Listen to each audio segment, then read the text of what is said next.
Hello my friends, it's me, Patriot Prepper 1776. As I was laying in bed last night, I was listening to the radio and I heard, this is Friday right now, that Saturday, which is tomorrow, for those who don't have a calendar, we're supposed to be getting snow here. And it got me to thinking about something I haven't talked about, and that's wintertime carry. Wintertime concealed carry. Okay? I don't wear tactical stuff. I don't have anything that's really tactical. Unless you count my 511 tactical boots and my ILBE bug out bag. That's about as tactical as I get. Unless you count these so-called tactical patches that goes on these hats with Velcro. Then that's tactical. That's as tactical as I get. I don't go for the tactical gear. Okay? What I got here, and I've done a review on these, and I've had these for quite a while. I got them last year, is these mechanic impact gloves. Okay? These are what I wear in the wintertime when I go out. When I have to scrape ice and snow off the windshield and everything. I wear these. They're not insulated or anything like that. They're just regular mechanics gloves to keep you from beating up your hands. They got padding on the back and stuff. These got padding on the fingers here, you can see. Whatever. So you see the rubber padding on them. Okay. The index finger, the only padding it has is up here, and that's not really padding. It's like a rough leather type feel. It's got padding here in the hand, webbing in the hand, grippy palm, and got your grippy finger. Okay. And that got me to thinking. As I was laying there last night, I got thinking, you know, I wear these gloves in the wintertime when I go out. Help keep the ice and the snow off my hands. Okay, before I go on, I'm going to show you this is empty. This is an empty firearm. There's no magazine in it. It's an empty chamber. Get it adjusted here. There we go. Now, get it back here. There you can see it's empty, okay? And it got me to thinking, how will these gloves perform with this firearm? Okay?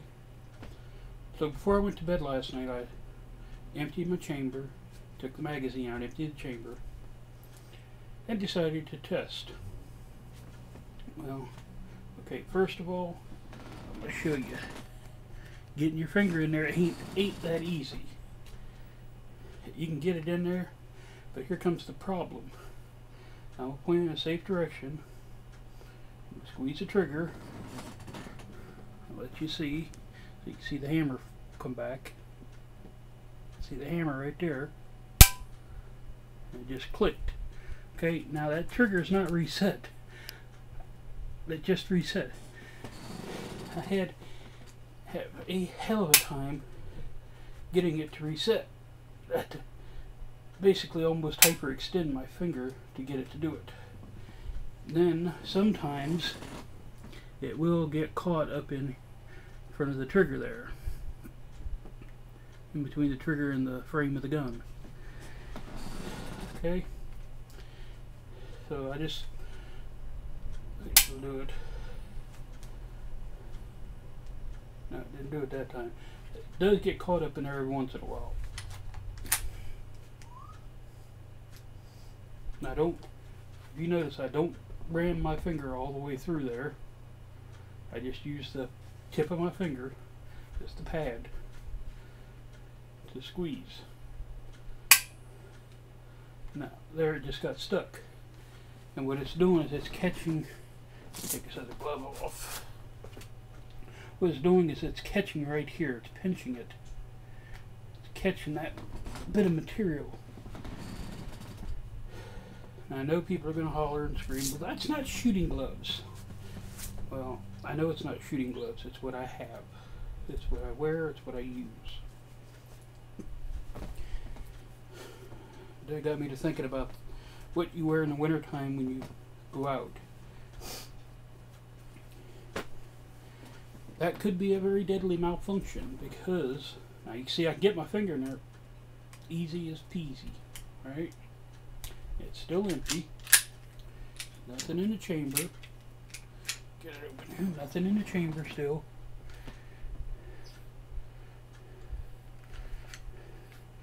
Nothing in the chamber at all. No magazine. Nothing between the ears. Okay, now. See, when I was doing it before, it was like that. The trigger wasn't resetting. I was having to take my finger all the way up there like that before that trigger would reset. Now it's resetting.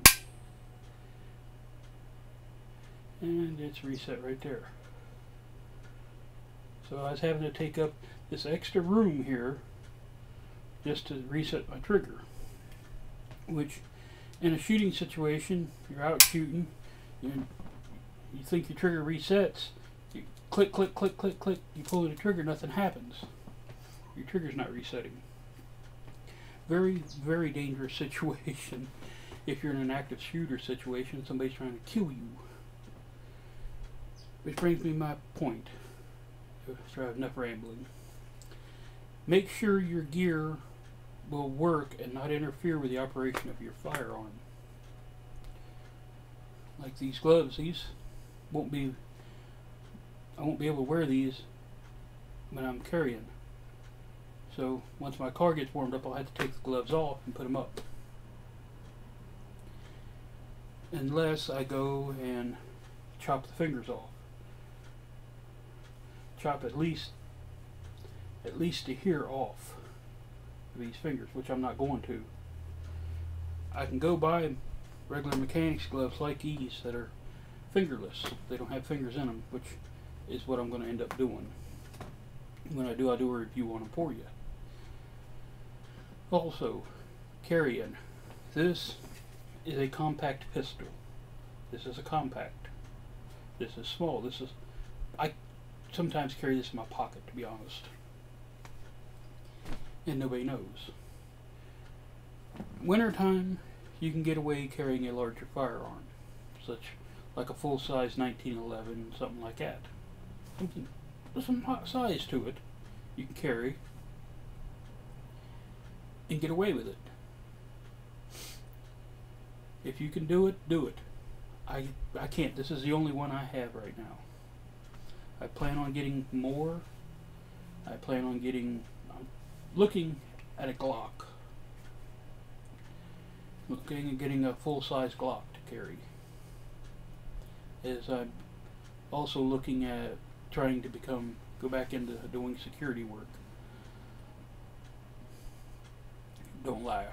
I used to be a security guard, an armed security guard. I'm looking at back and getting back into doing security. With winter, you're going to wear bulkier clothes. You're going to wear sweaters. You're going to wear your big, heavy, down-filled jackets and stuff. You're going to be able to get away with a larger gun. And I know there's going to be people scream, well, you don't necessarily need a bigger gun, bigger caliber. I'm sorry. If I can get away with carrying a 500 Smith & Wesson Magnum under a coat, I'm going to carry that. Because I'd rather have too much bullet than not enough. And I know, don't holler, I hear you. You're out there screaming, well, but you shoot somebody with a 500 Smith & Wesson Magnum, you're going through them and 50 people behind them. Or some crap like that. I don't have 500 Smith & Wesson Magnum. I don't have like $2,000 to buy one. The most I would probably go with is like a 40 or 45. Something like that. Something with a little more weight to it. And in doing that, I would, if I'm just going out, like to run to the grocery store or to the parts store or something like that, I'm not going to conceal carry. I'm going to have it in a shoulder holster, or I am going to have it on my hip in the open. Well, I say in the open, we'll put it in the open, which it's going to be covered by my coat. You're not going to be able to see it, but it's not going to be where I have to pull my shirt up or pull pant leg up, something like that, or reach into a pocket to get it. Okay? That's what I consider in the open, is if it's on my hip or if it's in the shoulder holster where I don't have to remove a garment or lift a garment up to get at it or reach into a pocket. Okay? I know it's not the true definition of open carry, but that's the way I see it in the wintertime. Because in the wintertime, you're going to have your coat on. Are you really going to put a belt around your waist, over your coat, and put your firearm on it on the outside?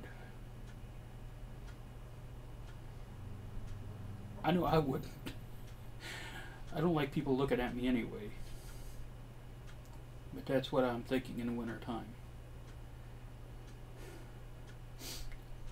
The point of this video is basically check your gear that you're going to use this winter with your firearm to make sure it will work and function properly and not cause a malfunction like this one with it catching in here in the frame, with the trigger in the frame, and not letting the trigger reset. Check it now before something happens, because we just seen the pair of shootings. They stormed in there with AK-47s and bomb vests, suicide vests. Check it now before it's too late. This is Patriot Prepper reminding you, don't tread on me and I won't tread on you. Have a good day.